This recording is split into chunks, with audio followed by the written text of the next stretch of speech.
Hello, everyone. Good evening, or morning, or afternoon, wherever you are. Thank you for joining us. This is the second episode of Tantor's Journal.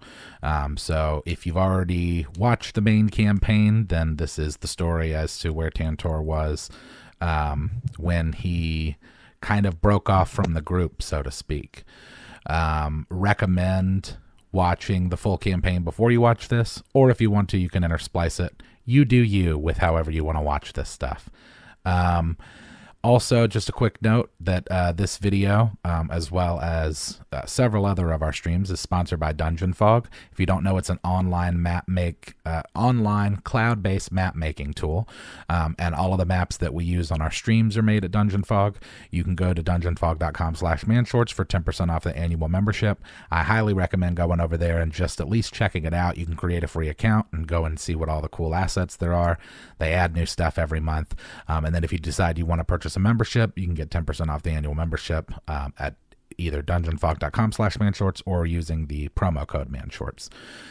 But all of the plug stuff out of the way, and thanks for joining us. I'll pass things over to Ethan, and we'll get started on continuing Tantor's story.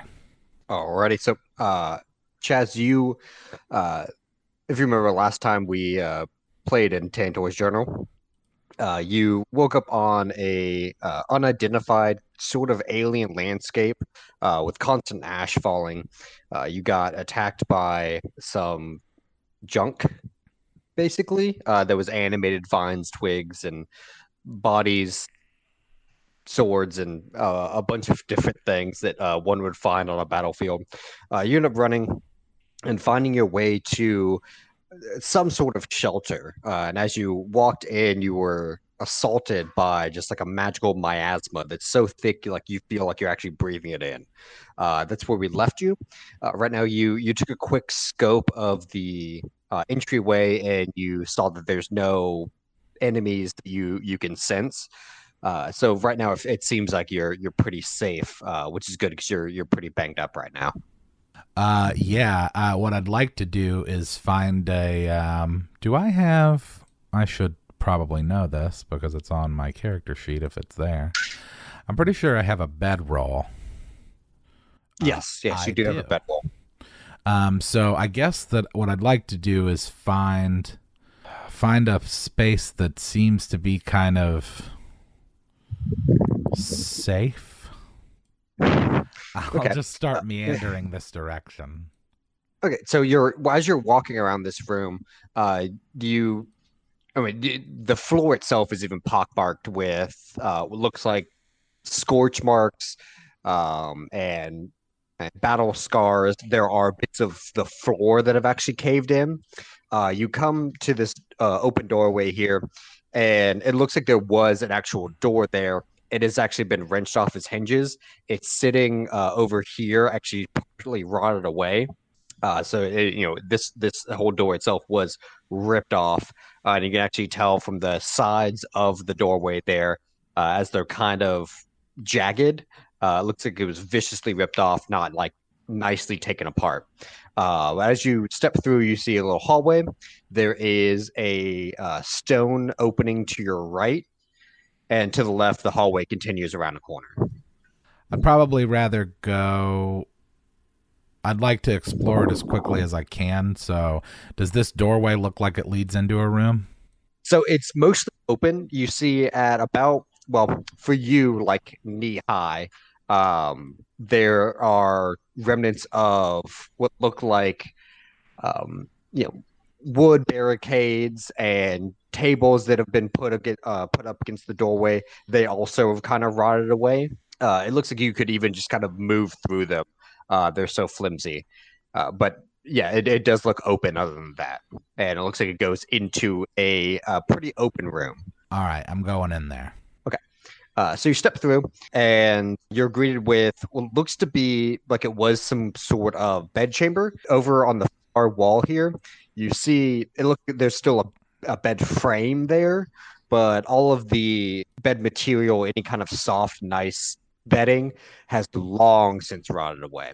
Uh, in front of it, you see a chest that spans the width of the front of the bed frame. Uh, right in front of you as you enter in looks to be a bookshelf, And on the far left-hand side, you see a looks like a little spiral staircase and some more like dressers over here. Okay. This is a bookcase you said here. Right there. Mhm.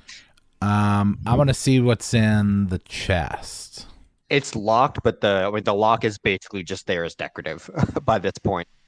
You pop it open really easily, and you are assaulted with the smells of just rot. Everything in there looks like it's been long since rotted away. You see remnants of tattered clothing. This seems to have been whoever inhabited here. This was like their dresser had a lot of their personal belongings in it. But right now, a lot of it's kind of just like this rotted sludge. Okay, what about on the bookcase? What kind of books are there? Or are there any books? Or can I even tell? Are they so rotted away? There are some books that still are there. As you're perusing through, they look to be a lot of arcane books. And one book is actually you recognize it as an atlas of the world itself. Oh, okay. Mhm. Well, I'd like to peruse that just to make sure that I'm not in another world. Okay, so you open up the atlas to look, and the first page itself, an overview. So it looks like they have it set, table of contents, first page, overview of the entire world, and then as you flip through more, it gets more in detail about the different regions of the world. However, your eye is caught by the very first page that you flip through that shows an overview of the entire world, in the fact that you recognize the names of continents, but they're not in the right places. First, it doesn't have them tiered in any way, and also it's more like they're right next to each other more than like kind of up in the skies and different levels from each other. This looks like a flat map and not like a side view where you can see the different levels and everything like that. Oh, it's like a Pangea situation. Something like that, yeah. Like all the continents aren't separate. So the continents that you know of now that are separate in the sky, they're all together to in what looks like one continent, and they're just kind of you see these weird like dashed lines are separating one continent from the other. Okay. Well, I'm gonna hold on to that book. I'll just put that in my backpack. Um, what's up with the dressers? Anything in the dressers? So you open up the dressers, and yeah, there's not a whole lot of clothing that's left. It looks like again it housed more like regal clothing.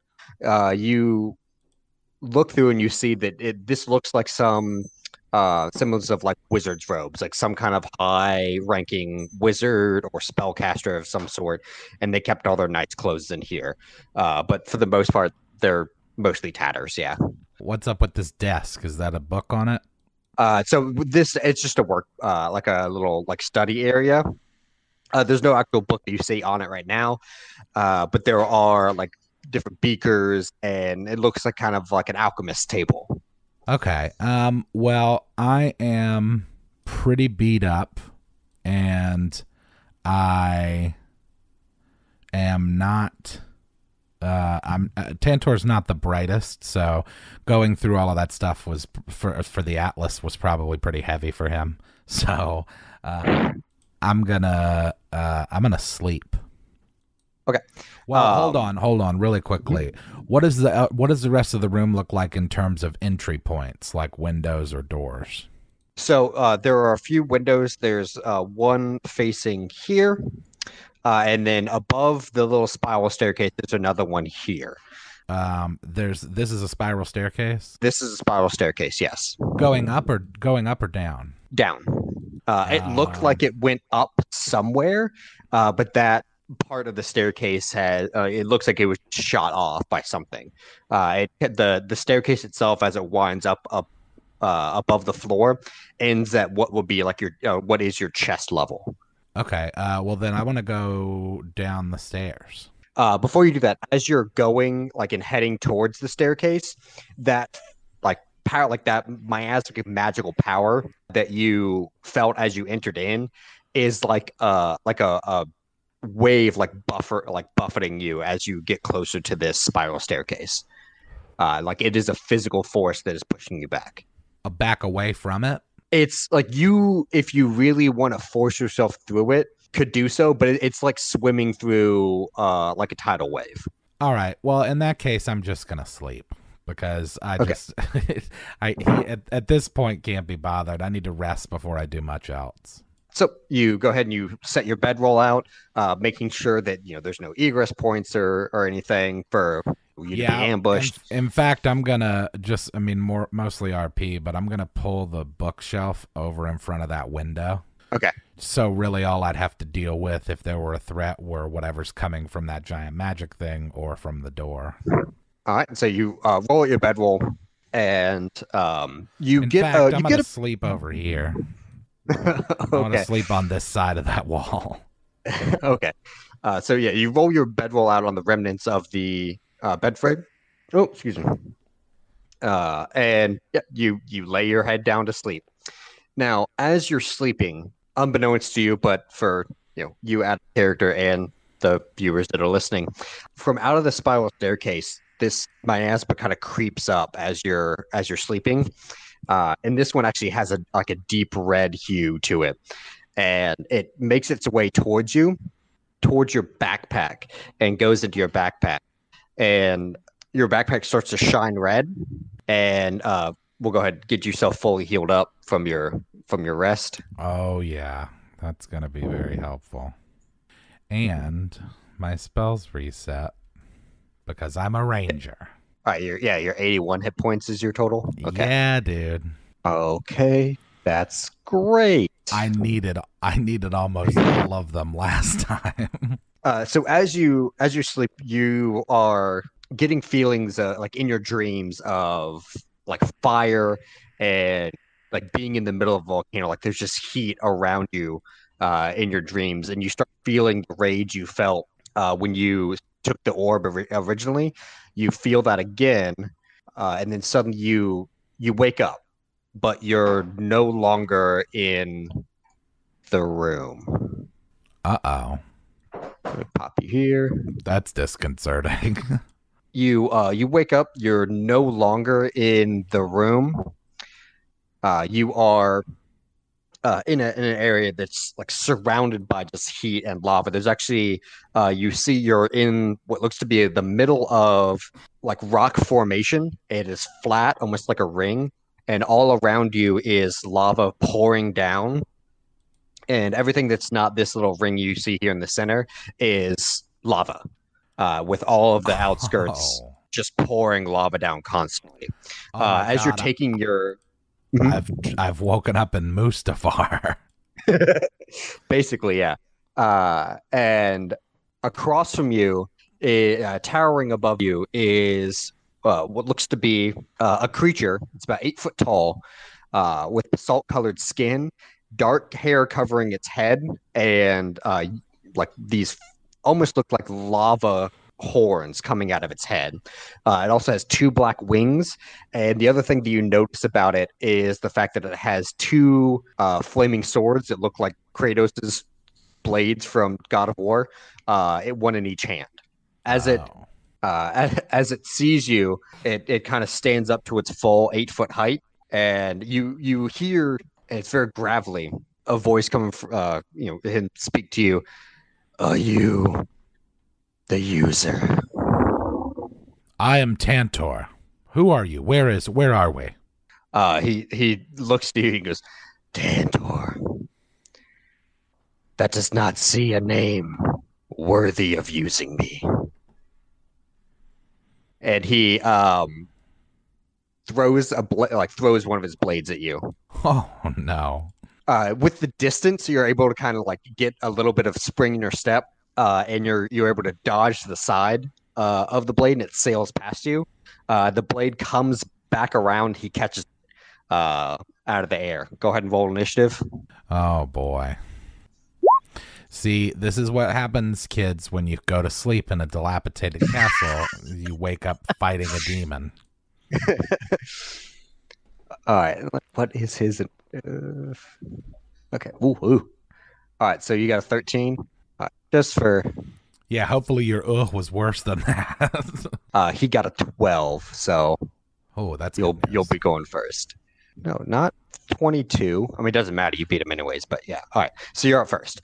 So he is 40 feet away from you, and he had just caught his other blade. Okay, so I think my movement speed is only 30. It should be, unless you have something that increases it. No, it's 30. So Okay. I guess I'll just use a full round to get up to him. Okay. Because all I would be doing next turn is moving and attacking anyway. So I'll just use a full round to move up to him. Okay. So his turn comes up, and he tower like, oh, you're what, 6 foot something? I'm 7'4".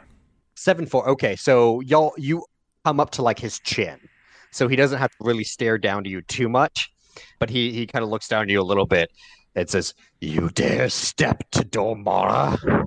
And he like you see like his eyes kind of like fire up a little bit, and he's gonna make 2 attacks on you. You started this. What's your AC for? Yeah, so he gets 1 hit. So the first blade comes in, and it's coming to your left side. You're getting a little bit better at using, your trident with your left hand, so you're able to block and parry that one. But you have to put so much weight into it because you're not used to it, that it leaves you wide open. And his left blade comes down, slashing down to your thigh. And don't minimize, Ethan. Go to another tab. Computers, they're great. That's it. All right. You'll take 20 points of slashing damage as it just laces down your left thigh. All right. My turn? Now yes, and you do notice that he is in a rage. It looks like he's going full, just like trying to assault you with his attack. So he's leaving himself actually very open. So your attacks this turn will have advantage. Oh, okay, great. And then also, is Hunter's Mark a bonus action? Yes, it's a bonus action to cast it. Okay, cool. So I'm gonna cast it on him, and then attack. And I'm attacking with advantage, and I get 2. So there's 1. That first one will hit. The second one will also hit, so you'll get both hits. Okay, and so on the first one, I'll do the regular damage plus an extra D6. There we go. Oh, cool. And then on the second one, I get the extra 1 of Colossus damage. All right, so you got 12 on the first hit, and then 18, so 19 in total. Yeah. So I think my strength is already calculated in there when I roll the damage. Yeah. Yeah, you rolled a 1 on your first attack, and for some reason for some reason your attack rolls aren't actually adding in your strength, because you rolled a 6 plus 5 on that second one. Oh, okay. So then that's an extra 10, right? Because that's 5. It's the mod for each. Yeah. Cool. So yeah, I got you. So 29. Take that, devil man. He opened himself up, and you took advantage of that, doing 2 quick stabs to his chest. You feel like you got in there pretty deep, but as you pull your trident out, it doesn't even look like he's bleeding yet. And then his turn will go up. Let's see here.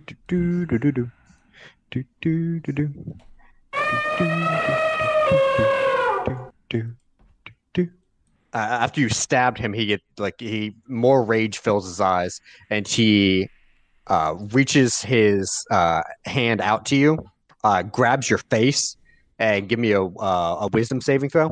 Oh my god, grabs my face like my trunk? Yeah. Oh boy. Oh, no, that was just a regular wisdom save. Or wisdom, hold on. Wisdom, yeah. Oh, no. Okay. I shouldn't have said anything. It wouldn't have mattered. Even with a 14, you wouldn't have saved that. So he cast Bestow Curse on you. So while cursed, you have a disadvantage on attack rolls against him. Ugh. All right, what else? Then also his spells do a little bit extra damage. So Oh, his attack is going to do a little bit extra damage on you. So you feel like a like a your skin kind of just clams up a little bit, and you start shaking in front of him. He still has a hold on your trunk, but it is your turn. Okay. Well, so I'm assuming I'll do a strength check to get him off He, of me. he's, you, you're not actually grappled. It's just like for roleplay thematic, he's grabbed your horn or he's grabbed your trunk. You're Okay. not actually grappled or anything. Yeah. Oh, okay, cool. Well, then I'm gonna yank my head back and then pop off 2 more attacks. Okay.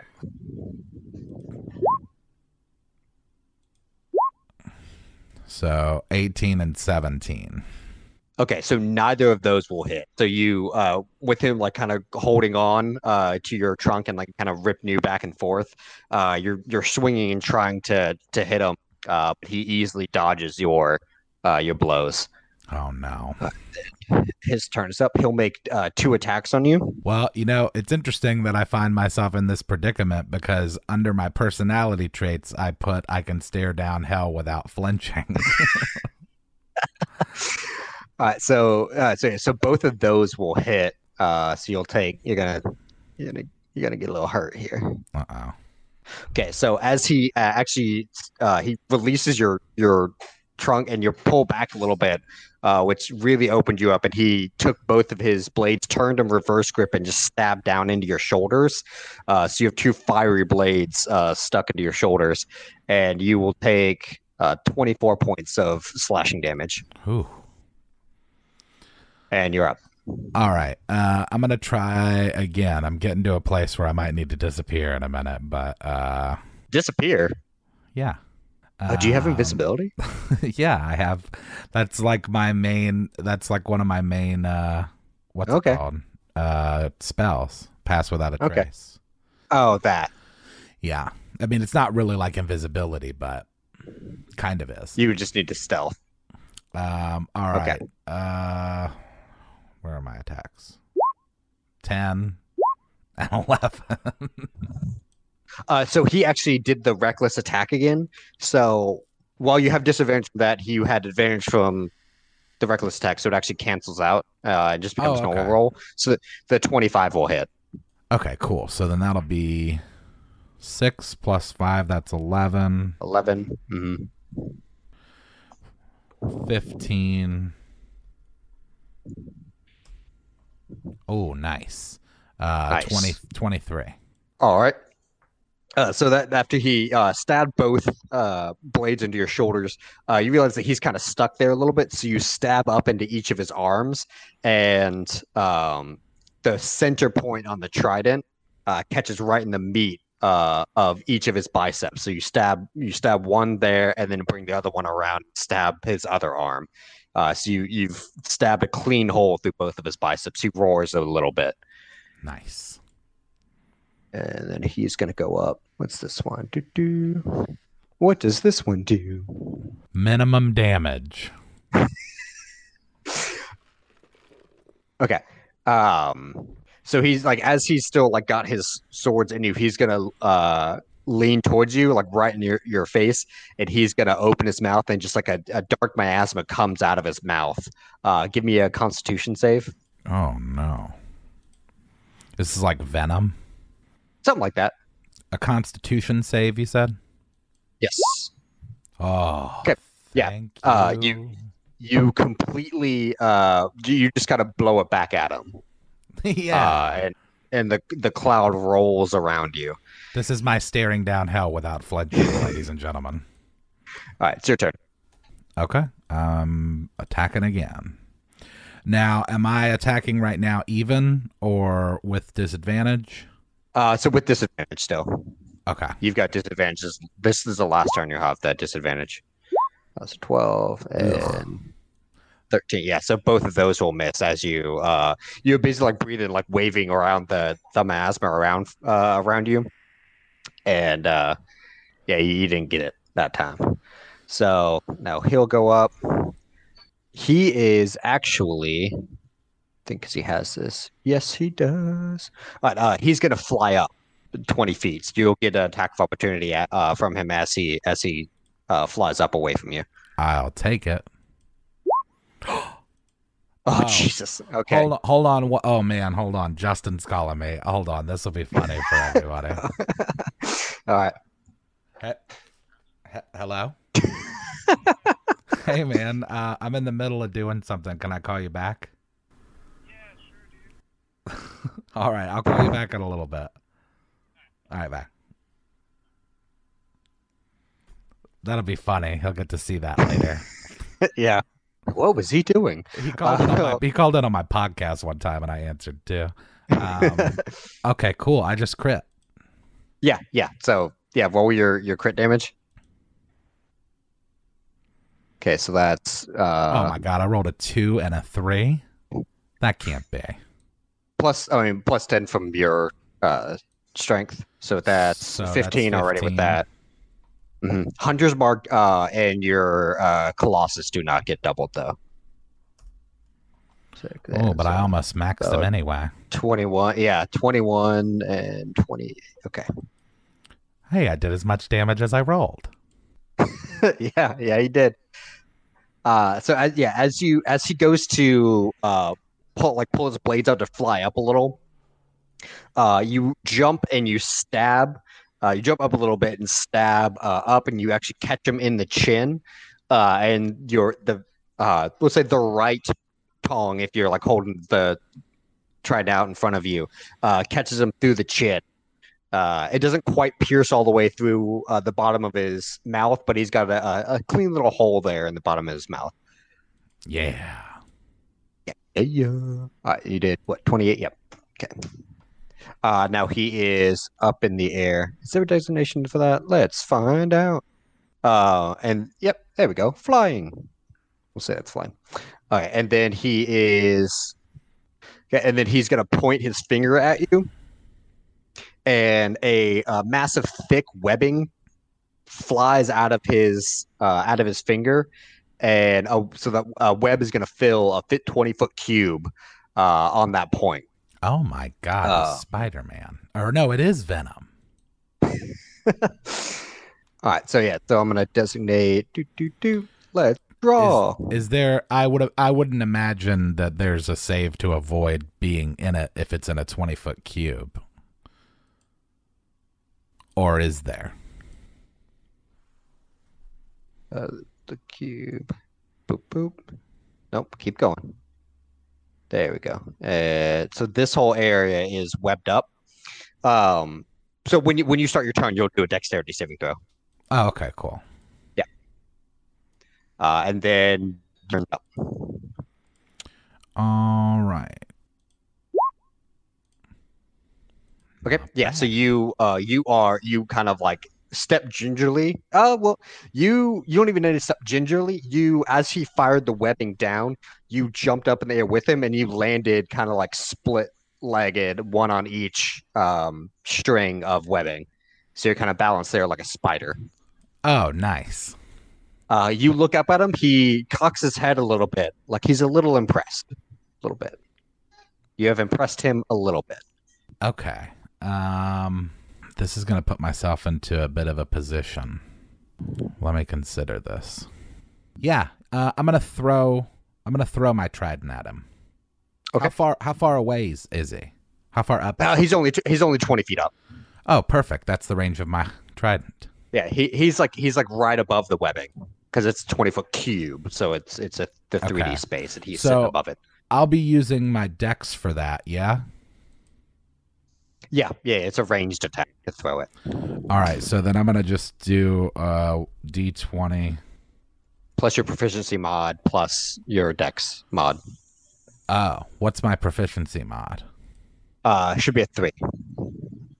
Oh, it is. So you'll be D20 plus 6 is what you'll be rolling. 11. 11. Yeah, he easily kind of just pirouettes in the air and dodges your javelin. Okay. Well, then in that case, I'm assuming that it's an action unless I have well, I don't know how it works in 5e. Actually, it's not. It's not an action to draw your weapon in 5e, is it? No, it's a free action to draw a weapon.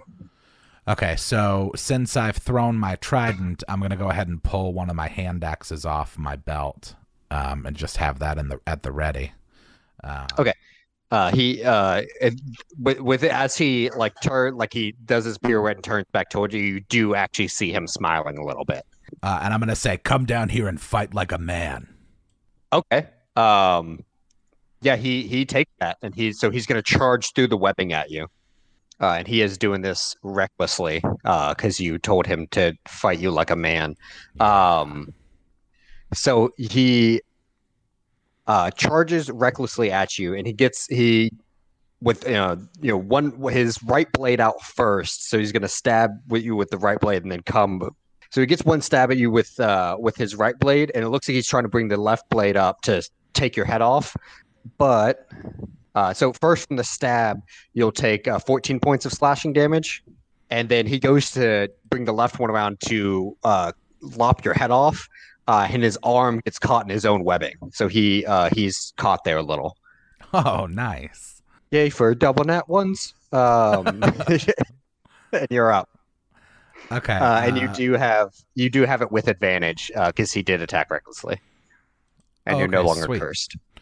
So I'm gonna just chop my hand axe down into him twice then. Okay. Actually, how do called shots work in 5e? Called shots are at a disadvantage. So if I was with advantage, I'd be even? Yes.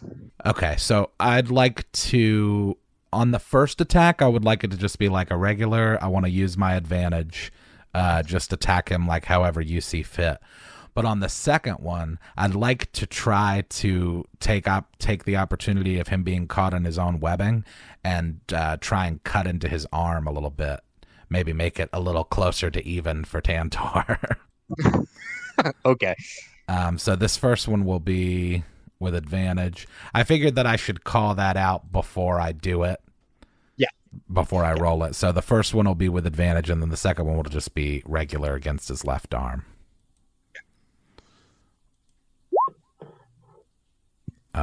That one I don't know if hit at all. Yeah, that one will not hit. Oh, neither will that one. And neither will that one. So you're slashing. Basically both of y'all are like slashing in the middle of this webbing, and not able to hit each other. He's gonna go next. He's gonna continue to try to recklessly attack you. Yeah, he's caught up in the webbing and can't really break free. His movement's real restricted. It looks like y'all are just kind of trying to wiggle at each other in this webbing. So you're up. All right, going at him again. Same thing. I'm gonna yeah, same thing with advantage and then regular. Okay, that'll hit. And that'll hit as well.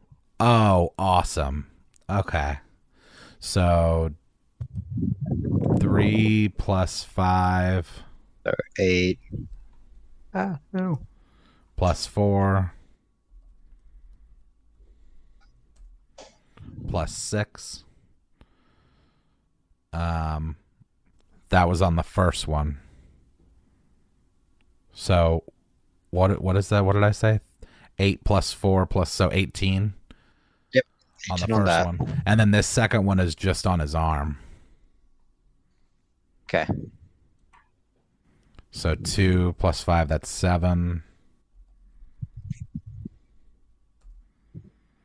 8.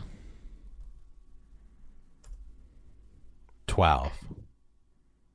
All right. So you bring one hand axe down on his right clavicle, and you feel it bite into his clavicle. You don't quite feel the breaking of bone, but you pull out and you see you've exposed bone, and you turn to you go into his left. So yeah, so you turn to your right and bring all your, like, the arm is sitting there immobile, and you see like an opening in the webbing that looks like it's just made perfectly for your hand axe to go into that. And you bring it through and lop that left arm off. He screams in rage. And then his turn is up. And I'm going to scream at him, now it's a fair fight. He screams in such rage that the webbing itself that y'all are around starts burning, and the webbing burns away. So y'all both fall to the floor. Let me go ahead and delete the webbing. So you both fall to the floor. and you both stand up and look at each other, and he reaches down with his right hand and picks up the one flaming sword, and he puts it on his left side. His arm is like dripping like black blood. It doesn't look like he's paying it any mind. He just has rage in his eyes for you. Go ahead, give me actually a sense motive check also. See if you can get this for thematic purposes. It's insight, isn't it, in this? Insight, yeah, sorry. So Um, many additions. ugh.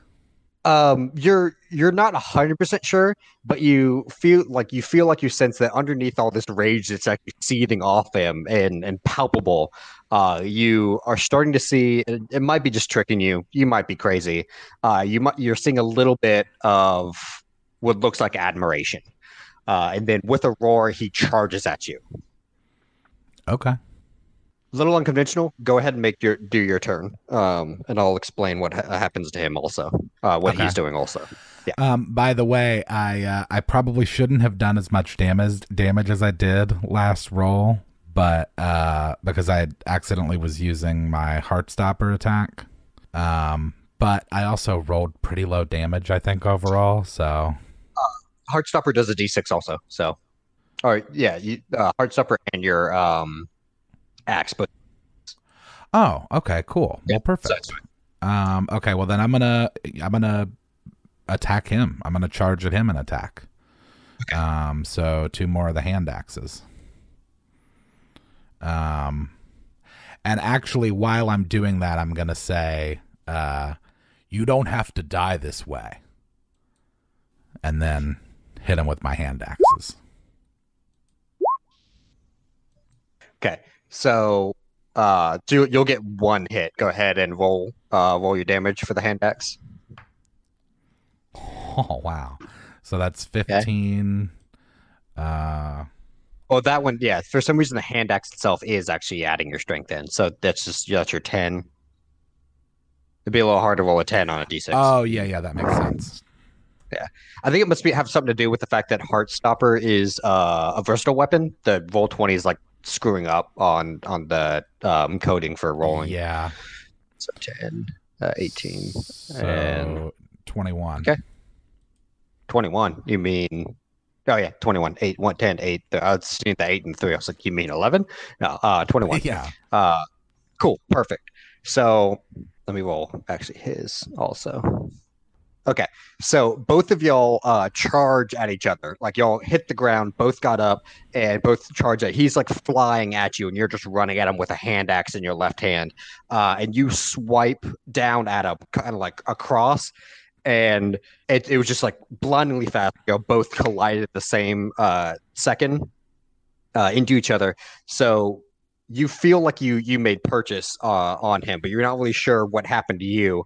And then you kind of look like you everything kind of like comes back, and you see that you've gotten a hand like your hand axe in his neck. And you look really excited because it looked like you've gotten a good chunk into his neck. And then you look down and you see that he has, with his right arm, like his right hand, is up to your chest.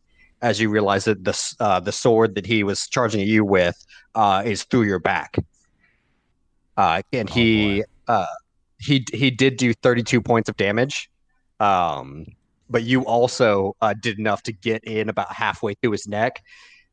So this time he doesn't open his mouth and say anything, but you more hear it kind of reverberating off of the walls and in your mind. And he says, "You make a good user." And then you just fade to black. Oh my god. Yeah, I definitely fade to black because that's more than all my hit points. And then you gasp, waking up in a cold sweat in your bedroll, Oh my god. Are you kidding me? fully healed and everything.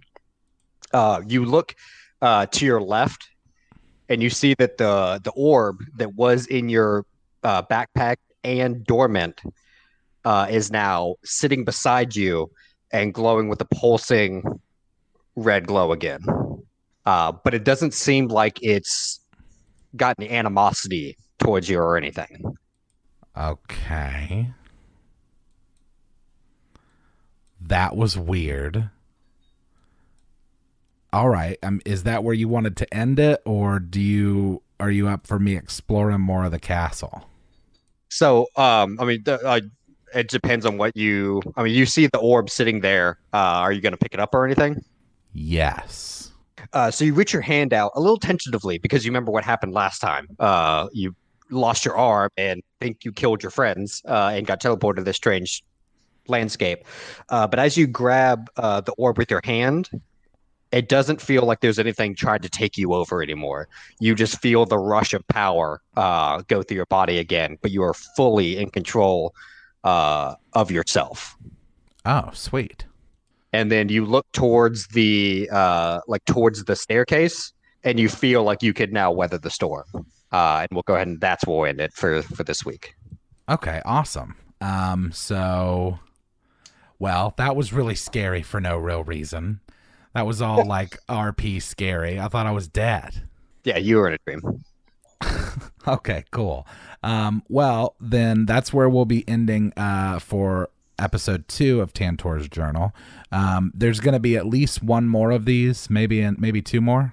Yeah, at least one more, maybe another one. Okay, But cool. we'll see. We'll see how everything works out. If you're just now watching this for the first time, these release on Wednesdays, probably at 8 p.m. That's probably when I'll do it. I guess I kind of have to now. But these will release on Wednesdays at 8, which is typically when we would be streaming. And they will finish out the full story of Airships of Nuada as the supplement of what was going on with Tantor. But just another reminder, Dungeon Fog. Go to dungeonfog.com/manshorts, get 10% off the annual membership. Cool map making tools. It really is an awesome website. They really do have a lot of cool stuff, and they add new stuff all of the time. Thanks to Ethan for giving us some time for this to get this story out there for everybody, and we'll see you next time. Bye.